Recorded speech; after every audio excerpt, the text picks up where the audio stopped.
Gruaja që ende hijeve.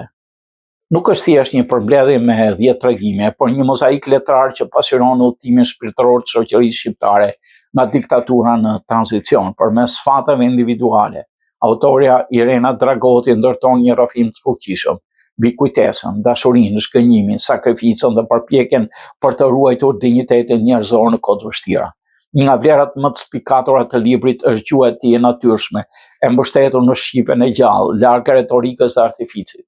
Autorja e ndërtuar me mjeshtëri realizmin psikologjik me simbolikën, duke i kthyer peizazhet, shtëpitë, rrugët apo dritën dhe pasqyrët të botës së brendshme të personazheve. Tregimet shquhen për ndërtimin e qëndrueshëm narrativ, dialogun e besueshëm dhe finesën psikologjike të figurave letrare. Një vend veçantë zë portretizimi i gruas shqiptare, e cila pavarësisht ndryshimeve politike vazhdon të përballet me paragjykime, patriarkalizëm dhe barën morale të familjes. Figura të tilla si Egla dhe Nëna mëshirojnë dy mënyrat mbijetesës, revoltën dhe sakrificën.